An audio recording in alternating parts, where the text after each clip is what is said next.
welcome back to Grace Begins. And I am Kathy Cardenas, and this is my beautiful host, Catherine Sutherland. And one thing we want to ask you guys to do is please follow us on YouTube, Spotify, and Apple to hear all of our episodes. So welcome back to the show. Yes, and we have a beautiful guest today with an amazing testimony and story. Jaana reached out to us after reading our article in Franklin Magazine, and she shared a little bit of her story, and I just thought it would be such an amazing episode. So Kathy agreed to have her come on. So Jaana has done a lot of work with philanthropy and advocacy for mental health and addiction. She actually has a new book coming out next year called Prayers of a Prodigal, and she has so much to share. So thank you so much, Jaana, for joining us. Thank you for having me. Yes. Nice to meet you guys officially. Yes. So I'll just tell our listeners a little bit about your work or how you got into that work in the first place and who you are. Yes. So I've shared with you guys, I am sober in recovery a little over 12 years. And that really, thank you, that really started my path. Going to treatment and from there deciding that I wanted to give back and be a part of that community in some way. So I went back to school, became a drug and alcohol counselor, and the last decade have been serving other people just with being an example, but also introducing them to what addiction actually is and helping them find that solution to be able to move forward. Wow, that's amazing. So you mentioned you were sober. So tell us a little bit about that journey and how you got to this amazing place in your life. Yes. So I got married at a very young age, right when I turned 20. My husband at that time was in the Marine Corps. And so we were actually stationed in Japan and got pregnant right away. And when I had my daughter, I actually had an emergency C-section. Mm-hmm. And that kind of, because I didn't have a lot of family support, it really triggered, I guess, this underlying depression, just really my belief systems, being prescribed pain medication. Again, not having support in a foreign country, being a new mom. The postpartum depression just really got me at that time. And so I turned to what I had, which was pain medicine. But the postpartum, that's a whole nother conversation. But what symptoms were you having that was debilitating for you? Or did you even recognize that that's what it was? I don't think I really recognized just because I hadn't been exposed or understood what depression was. I was really isolated. I mean, naturally being in Okinawa, Japan, I'm already on an island away from everybody. And just being a young mom, I just didn't have, when you think of having your first child, you think of your community bringing food or your mom being there just to really show you like, hey, this is what you do with a newborn baby. And being so young, I didn't really have just any of that experience. And so I was left to my own devices. So again, isolation, just no sense of community, nowhere to really turn. Yeah, that's such a scary place to be in. Did you have any faith at that time in your life, or was it that's not something that you were raised in? Or? So I was raised in the faith. My grandmother, who's actually from Waverly, Tennessee, and I recognize this now as an adult, but at that time obviously wasn't completely aware, but she taught me how to pray. A lot of just the songs around Christmas, that's faith-based, she introduced me to. And so I grew up in the church, but I lost my way, I would say, around 12 years of age. I have a pretty broken family system, and it's still pretty broken to this day. And so I didn't really have anyone kind of guiding me or pouring into me to stay the path. And so I just, got lost in the world. And I was lost in the world until I was, I want to say at least 26. Wow. Yeah. Even after I got sober. Wow. So, so when we'll go back to, so you were going through postpartum, very depressed, feeling isolated. Did you share with your husband at the time what you were going through? Did he see any danger signs with you? What led you to go to a doctor and what kind of, just talk a little bit about that, about the process of that. So he was there physically, but we were still pretty young. And so we were partying. And the way that he's actually sober too. We got sober together. Wow. Which is very uncommon for a couple to get sober together and stay together. Yes. Especially being married so young. because you already changed in your 20s. But he was there, but he was still doing what he wanted to do, which was friends. Even being in the Marine Corps, that took a lot of his time too. That was his priority. And so no one really knew. And that was the scary part of it, is no one had eyes on me really. I decided to go to the doctor because my mental and emotional symptoms almost triggered something physical too. Just from the C-section, it was like I was in consistent pain. And so I was just getting prescribed more and more pain medication. Had no idea that you could withdraw from opiates at all. Wow. And so when I stopped the pain medication, I became physically ill because I was dependent on it and was withdrawing without really understanding what was going on. Yes. They never just weaned you off it. No, it just scary. abruptly stopped. Wow, that's so scary. So you stopped taking those, and did you want more? How did that? So you were going through withdrawals. How did you end up, like? Did you do supplement with alcohol? Okay. I did. I supplemented with alcohol, and I was modeling in Japan at that time too. And so also during this time, an eating disorder started to become present too. And I just didn't have, again, any accountability anywhere, not from my husband, because again, we're young. We don't know what's really going on. And then with the doctors, I just didn't have a consistent doctor that was able to keep a pulse on just what I had been prescribed, losing weight, all of it. And so, wow. But yes, I did turn to alcohol and trying to control my circumstances.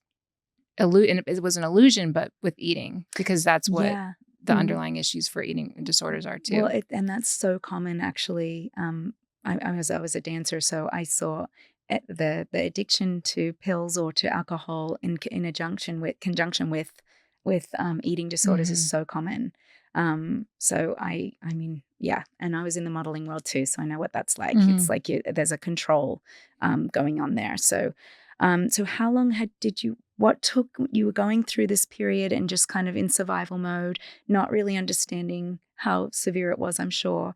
What was like the breaking point for you? Where did God say enough and kind of bring you to your knees the way you needed help? So we came back from Japan to the States. My husband got out of the Marine Corps and we went back into his parents' house in St. Louis. I was there for a while.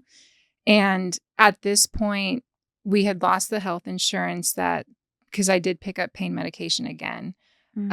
We lost the health insurance. And so that meant no more pain medication. Wow. And so I did turn to the street drug of opiates, which was heroin. Oh gosh. For about 4 months. Wow. And how did that even happen? Like, how do you even know? There's a lot in St. Louis. I mean, it's everywhere now, but back 12 years ago, it was there was just a lot there, and it was just introduced. And I was naive, you are sick from opiates. And so when you look to other people and say, hey, do you have anything? They're like, yes, I have this. Wow. And so. And you were functioning. I mean, you were a mother, you were like functioning in society. I think people think of heroin as being like, you can't function. You're on the street, out of it. And that's actually not the case. I was considered a closet user. So yes, no one had any idea. Wow. And I started losing jobs modeling over it just because I was an IV user too. So I went from like the progression that you look at with drugs and then just the way you use it. For me, that was textbook. The progression was there. Yeah. Your low becomes lower and lower and lower. Yeah. Your brain, it doesn't, you're in fight or flight mode. And so when you're triggered into, just doing opiates, when you don't have it, it's almost like it's food. Right. Yeah, you have to. And I think that the stereotype is so different than what it used to be. I've worked with a women and children's organization in the past, and she said that they have to take in a lot of children. She said, we would have never guessed that it was coming from middle-class America. Yeah. It's not that homeless guy on the street. It's not that. No. No, it's not. This is literally regular mothers and fathers who are starting with opioids, and next thing they know, they got to have heroin. They're passing out in their cars. They're literally have kids flooding in from middle-class America where they never thought it would happen. So it's not, I think it's important for people not just to stereotype or assume that it's just one type of person, because it isn't. And it can happen to anybody, anywhere. And it's just, I was sharing earlier that we are talking about that movie, Pain Hustlers and Painkillers, just seeing how it starts with someone needing a little help. Like, she was in pain. She just needed a little support. And it can happen to any of us. It can happen to anybody. And there's no judgment around that, because it can honestly, it's very scary how prevalent it is in our society right now too. Did you, how was it with your daughter? You know, you had a little girl at that time. How was your relationship with her at that time? She was with me all the time. And that was one thing when it came to her. I was always like, that was my number one. It became, so I had this moment, I call it the prayer of desperation, where I was driving. It was just me. And I pulled over, and that's the first time I cried out to God, because my instinct, maternal, I'm very nurturing. That's just my personality. Like, I knew that I could be so much more to her. You know, she had everything she needed, right? A place to stay, all the necessities. But what she didn't have was someone that was emotionally present. And that's a part of my story, is growing up, having everything, a house, you know, my parents were physically there, but emotionally, spiritually, they were not there. And I suffered greatly from that. It's impacted me in so many ways. And so I had that realization of like, I have to do something different. Otherwise, I would die at that point. Yeah. So it's almost like that seed was planted with your grandmother. Yes. And you deviated, and then God was like, he found a way just to get your attention in whatever moment. Like, why was it just that happened to be when you were driving the car that day that all of a sudden he ignited that in you? Yes. You know? And I was in treatment less than 2 weeks later. Yeah. So he was already orchestrating things, you know, to be put in place for me to be able to go off. Now, talk about, this is something that's so hard in addiction too, is the shame and the admitting of that you have a problem. You know, people find it so hard. You have to get to that place where you admit to yourself first. But how was that, having to have that discussion with your family? It was difficult. My dad hasn't really been present in my life for over a decade now. So my mom was really the only one that was there. She came to, actually, I don't even think she did come to my intervention. I did have a side conversation with her about it, and she just couldn't really conceptually like understand what was going on. I just knew she did support me, and she's always supported me from afar. My husband's parents have really, they cash paid for me and him to go into treatment, because we didn't have any, again, health insurance. And we were in treatment for 6 months. Wow. And my daughter was actually in treatment with me for 4 of those months. Wow. At a place where women and children can go. That's wonderful that you got time. I didn't even know that existed. I think that's amazing. I didn't know they had amazing. that facility. Yeah. It was great that you had your in-laws there to support you. Yes. And that they were able to help you that way, because a lot of people, well, you work with this population, you know, a lot of people don't have that, or there's so much shaming from the family, and like, why can't you stop? Or it's just not that easy. There's not an understanding of how addiction it works. impacts the brain. Yes, and I often hear too that there's when you're addicted to a drug too, there's just you're in such like thinking so much about the drug and the next fix that you're not able to even have an emotional relationship. It's not possible for you. So was there, when you were in treatment, first of all, I want to know, was it a Christian facility? And secondly, was there a breaking point in treatment for you where you knew that you needed God in that moment? So I was always seeking. I've always been someone that knew there was something greater. And although I had that foundation, I hadn't met Jesus yet. Yeah. And so it wouldn't be until 4 years into my sobriety where I had that moment. I was doing all of the new age things that you could think of, being in California. Yeah. I'm like, Yeah. I think I like it. And for a while I was like, there's truth in everything. And they all say the same thing. It just says it differently. Right. So I would read what the Buddha was saying, and then I would look at scripture. It was just a lot of confusion. Yeah. And I started going back to church, and I couldn't get through a service without just crying all Wow. the time. And there was one moment where I heard like rushing water, Wow. and I felt like God was prompting me to surrender everything and get baptized and just make that public declaration. Wow. And since then, I've been on fire for Jesus, and it's changed my family. It's changed the way I parent.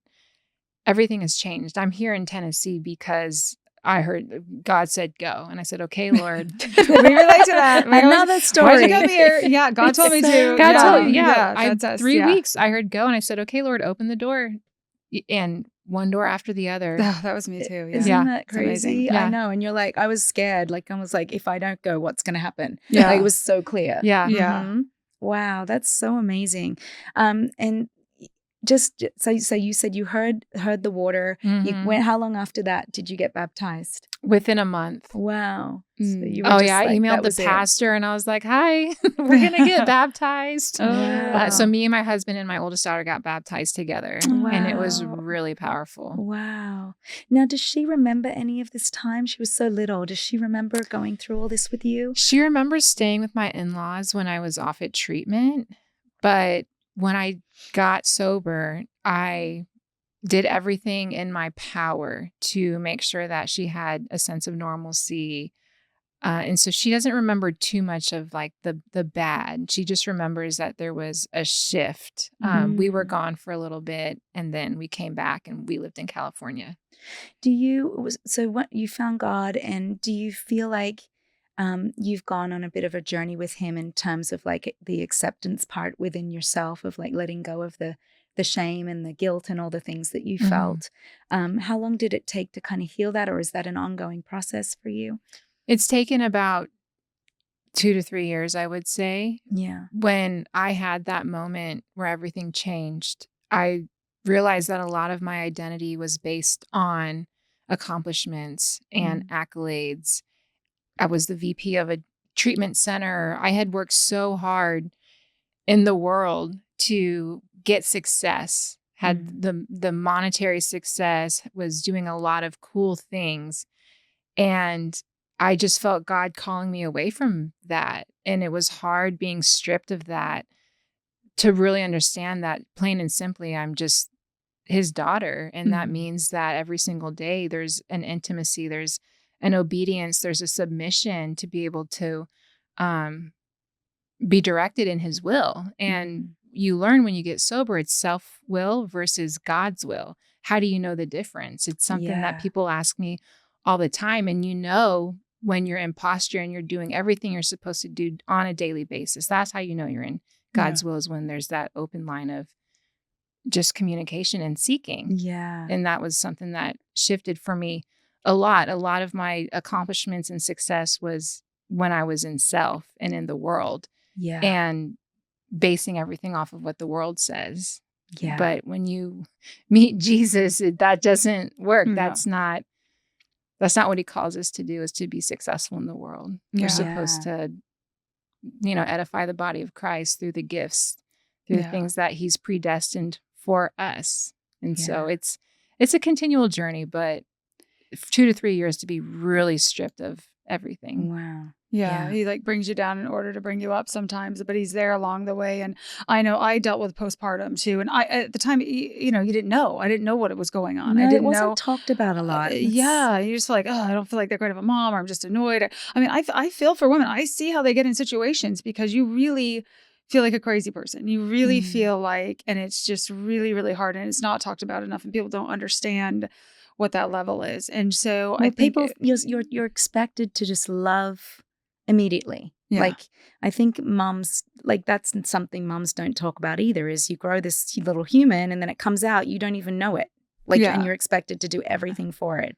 Yeah. And then you add in the hormonal shifts and all of the other hormonal stuff. pain, Yeah, tired, pain. I Yes, mean, just the exhaustion. sleep exhaustion alone is Yep. that can take someone to a mental place. There were some times for me, I was like, oh my, just I don't do well if I don't get sleep to begin with. And when you have a new baby, it's just like people don't understand that, and there's just they judge and they don't know. They don't know what people go through. So I can see how that just emotionally can lead open, you know what I mean? Without the pain pills, open up doors into things, you know, because you're not yourself and you don't know how to get back to yourself and no one's telling you. And especially if you don't have a doctor that you can confide in and talk to that understands, and a regular doctor. And so yeah, I can see that opening up doors and growing up without that foundation. I mean, we were raised very much with a foundation, but my mom was a single mom working all the time. She worked like 3 or 4 jobs.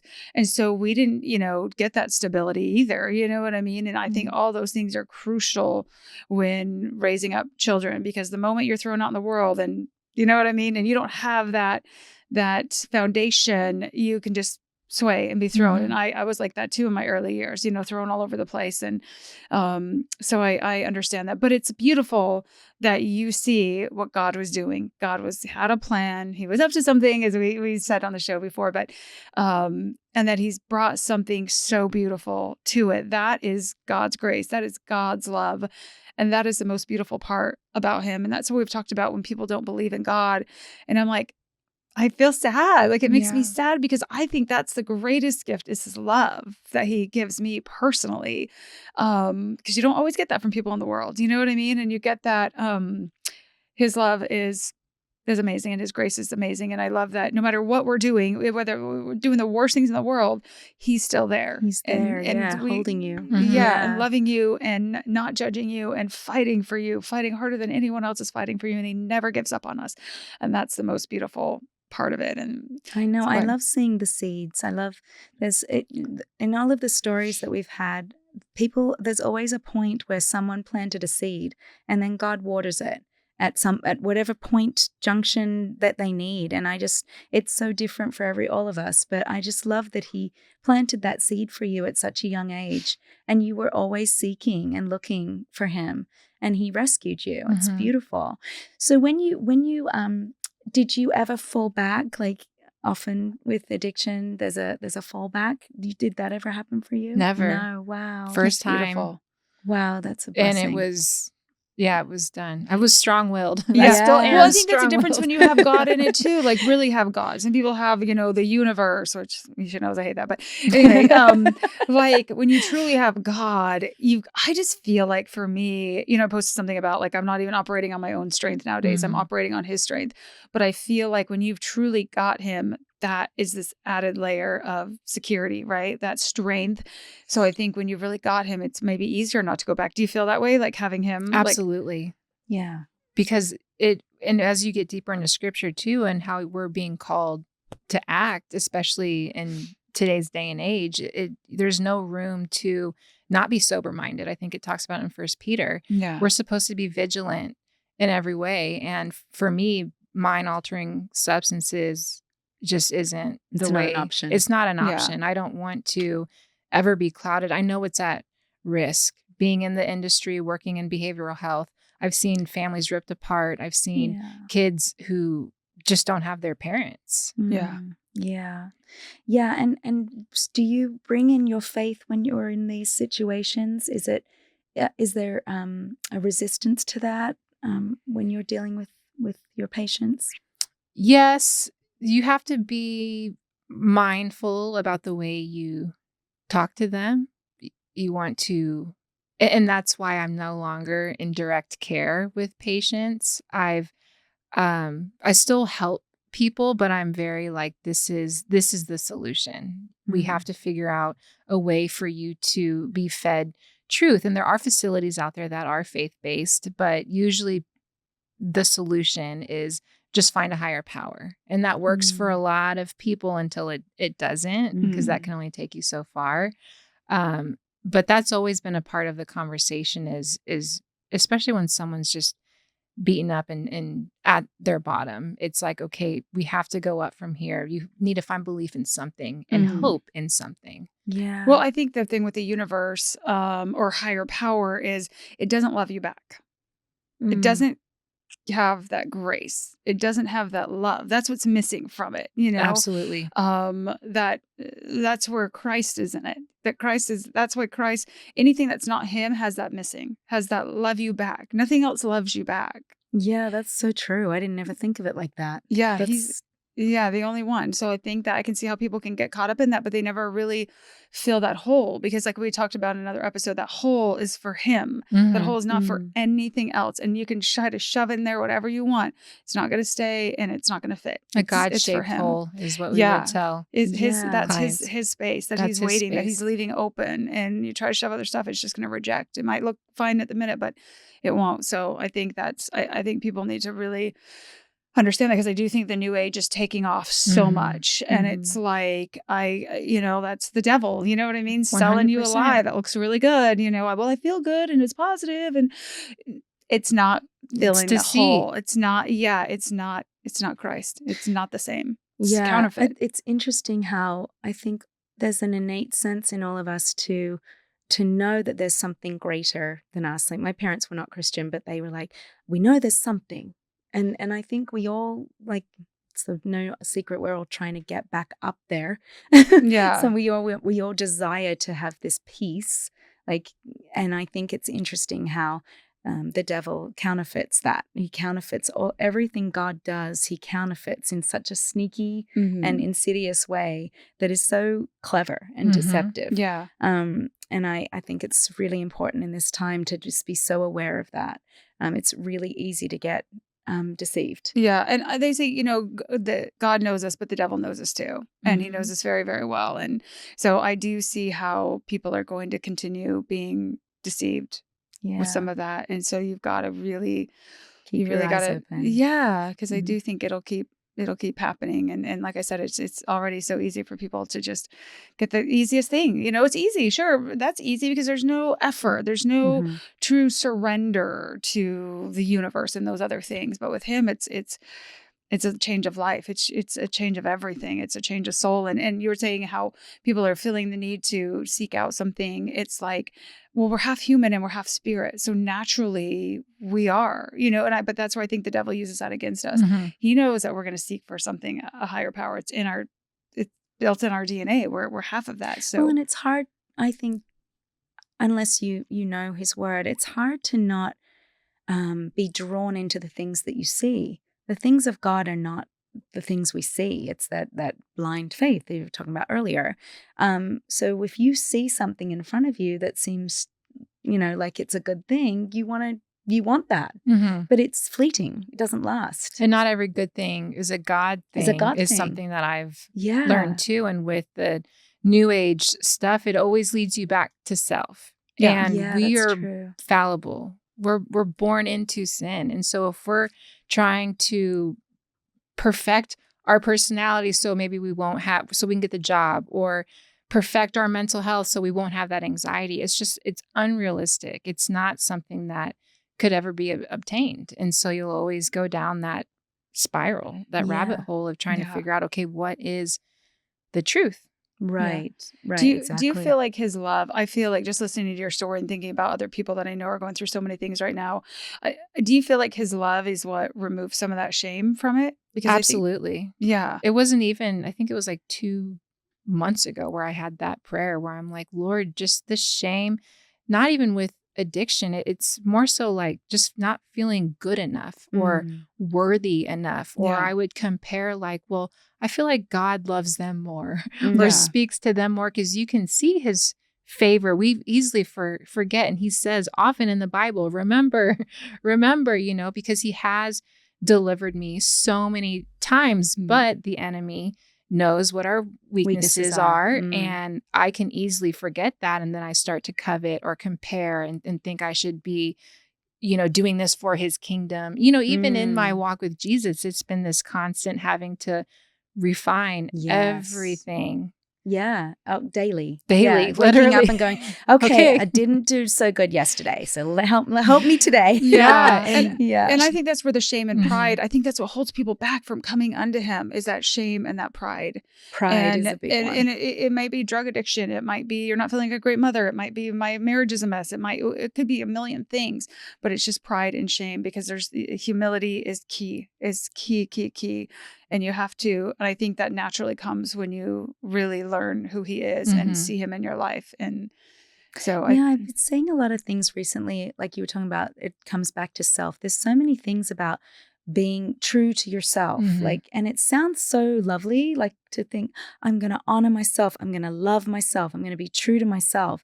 But that is such a selfish, like, if you really break that down, that's not at all what our faith is supposed to be. Mhm. Our faith is about others first, Jesus, others, you, joy.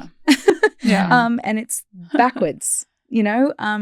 So I was like, I feel like my eyes have been really open to that recently, of like, I'm seeing so much of that in quotes, in the way people are living their lives. Follow your heart. Yeah, follow your heart. Yeah. Like, we're not supposed to. God says, don't follow your heart. Like, Yeah. your heart's going to lead It's you, deceitful. yes, Yeah. down the wrong path. It's just interesting. I'm seeing so much of the counterfeit of the what God says and what the world says. And it's hard. I feel like it's gotten harder. Yeah, well, a lot of these preachers nowadays are prosperity preachers. Mhm. They're like, if you go to a church and you're comfortable in your sin, you got to get out of there. You're in the wrong church. Right. And a lot of these people, so once again, they think well, I'm following God because I'm going to church every Sunday. Yeah, but you're going to a God that tells you, you know what I mean, to follow your heart. You know what I mean, not to Mhm. follow God. You're so it can be so confusing, and that's why we've talked about just simplifying it. When you start out on this journey, I tell people, just make it you and him. Make it you and him. You can still have your church over there and do that, but if you're not you and him first, nothing will matter. You've got to it's got to make that solid. be in the Word. Yes. I think being in the Word has been so eye-opening for me, Mhm. because if I listen to a speaker now, I'm like, so if something triggers and I'm like, that's Doesn't not what feel- God says, that's not what Mhm. God says, I go back and I'm like, okay, that's not what he says. And even in my own heart, like, sometimes things will come up in my own heart and I'm like, that's a lie. That's Yeah. not what God says. Yeah. It's like, where did that come from? So we have to remember, like, he's prowling around us Mhm. constantly, trying to get us off track. And I think that just being in God's word and just reminding you of who you are in him is Yes. essential. Yeah. Absolutely essential. That's our sword, Yeah. in this world. So, so going back to you again, we got off track, but in a beautiful way. So you, how did you get into, after you became sober, how did you get into this field of like working with people? What drove that? I'm just people going before me. They were the ones that instilled hope within me again, and just I liked learning about my belief systems, and you can do that through a therapeutic lens.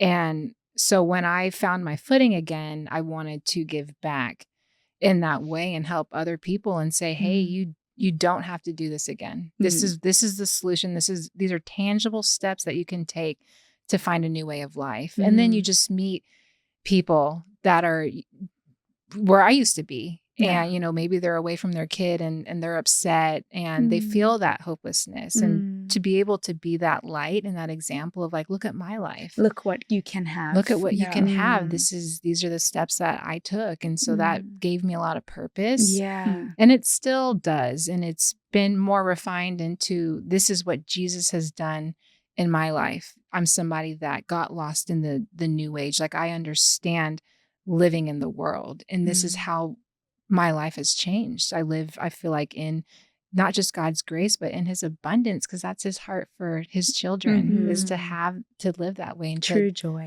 joy.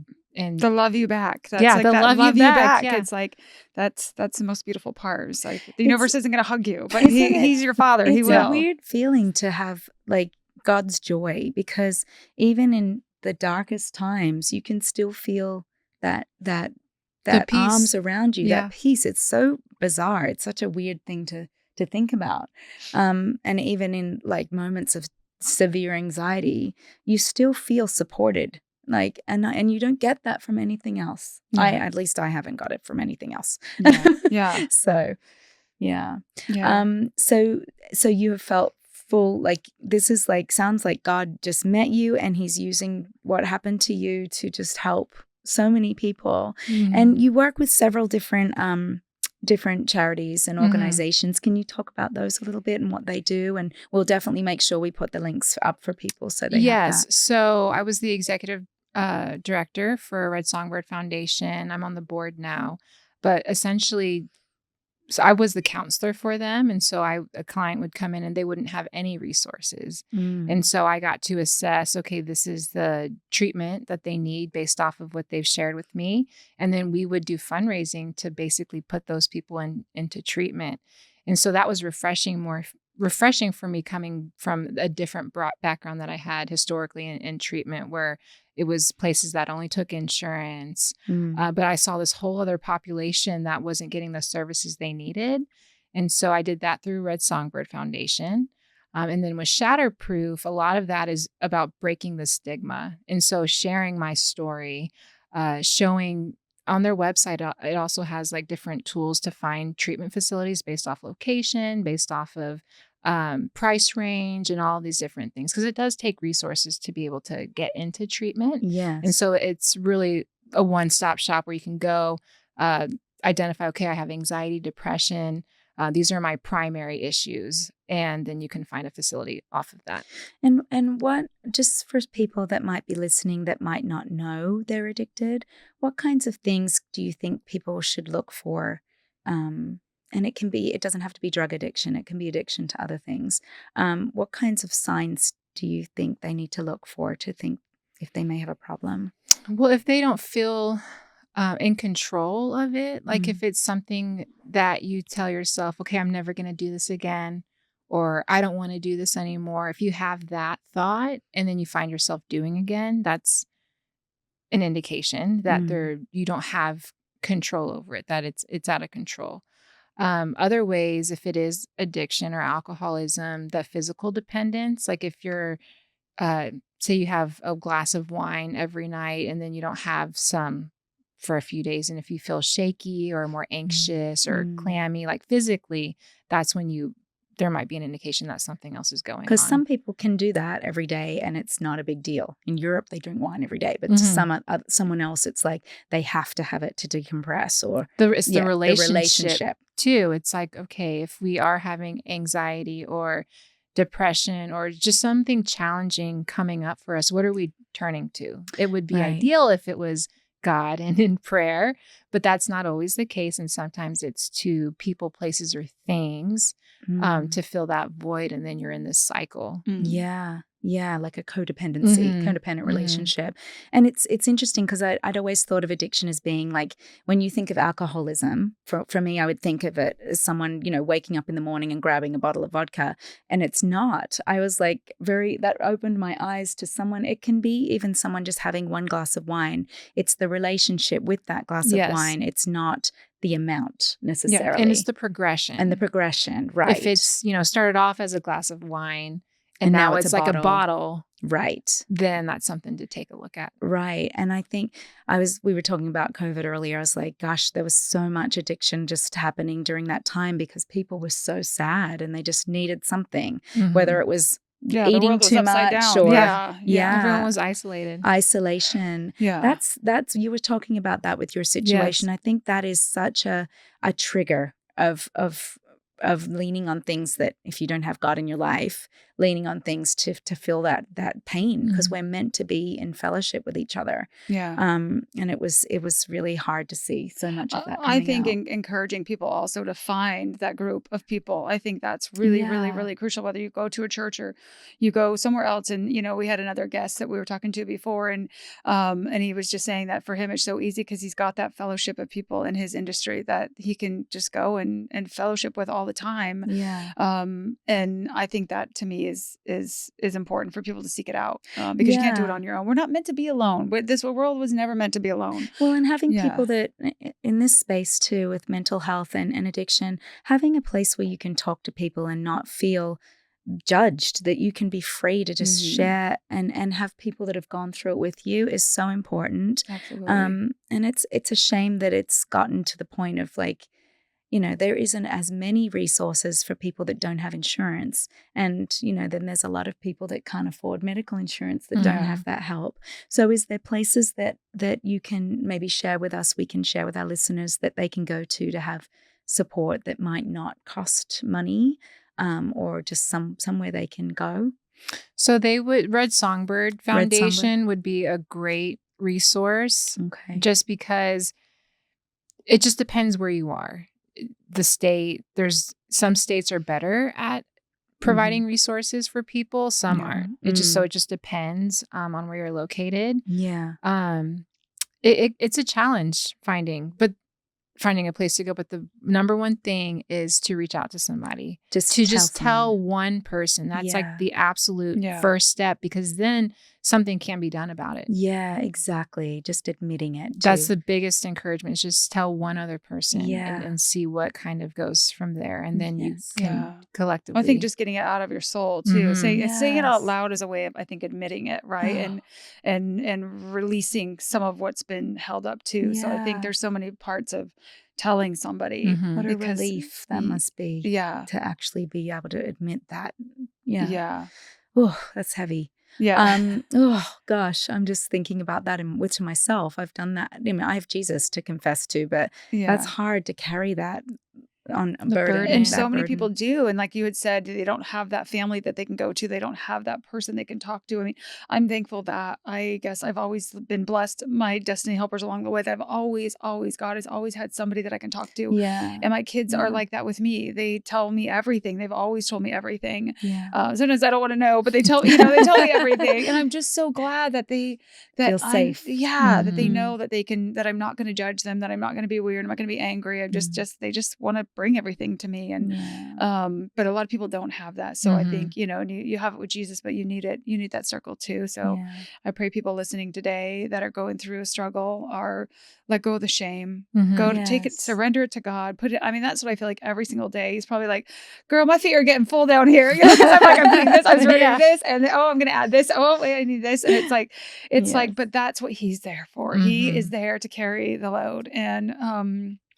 he carries it for me a lot and pulls me out of a lot of things. And it's beautiful that he loves me back. And that's what I hope people take away from this today too, is to know that he's going to love you back, and you just got to give it to him, and he can get you through anything, whether it's a financial situation, whether it's addiction, whether it's family drama, heartbreak, whatever it is, he will get you through it if you give it to us. Yeah. So you also have a new book coming out next year. Tell us about that. So I'm a prodigal. It's in Luke. And so really the devotional is helping people go from self-image to God image. So anxiety to calm, for example.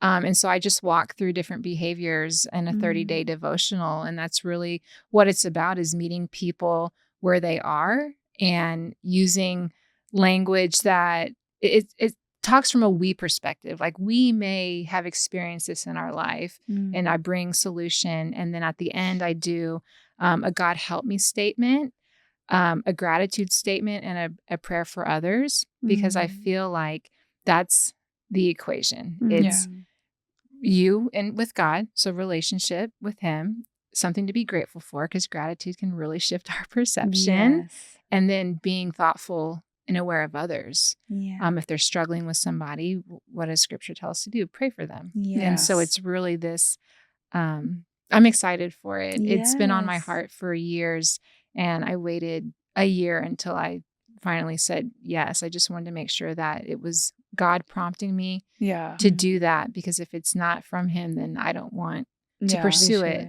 And when he's in it and has his hand on it, it's going to do great things. I think when you're listening to him and you're sharing his message, that he's in it. He's going to be in it, and he's going to help you with it. I think it's going to help a lot of people. And it's called Prayers of a Prodigal. And it's coming out next year. Next year. Do you know when yet? Or not yet. So I have 5 more days left to write. I'm already in revisions, and then copy editing, design, I've never written a book before, but Yeah. the publisher I'm working with, they're Christian Yes. as well. And so it's been such a That's joy. so amazing. Yeah. That's so amazing. I can't wait to read it. Thank you. I'm sure I will get a lot out of it also. Yeah. No, I think, well, we're all prodigals. That's what I think we Yes. forget. We all really are coming back to him, constantly Mhm. crawling, whether it's big or small. And I think you've just been a great example that people Thank you. need to remember, no matter how far you've gone off the ledge, it's never too far. Never He's too always far. gonna He's always gonna help you back and bring you back. And I think it's just a beautiful reminder for anyone sitting there thinking they've gone, there's no hope, but there's always hope. Yeah. With him. And you can always, there's always help and there's always hope. Help Yeah. and hope. Yeah, exactly. Yeah. So tell our listeners where they can find you. So I'm the most active on Instagram. I haven't done any TikTok or anything like that yet. But you can find me. It's just at, and then my name. So Jaana, Jaana Woodbury. And that's it. Okay. So you can find her there and see when her book's coming out and anything else she may have to share on her page. But it's been a beautiful conversation. Thank you so much. Of course. Thank you you. for having me. We'll see you next time on Grace Begins. Thanks. Bye.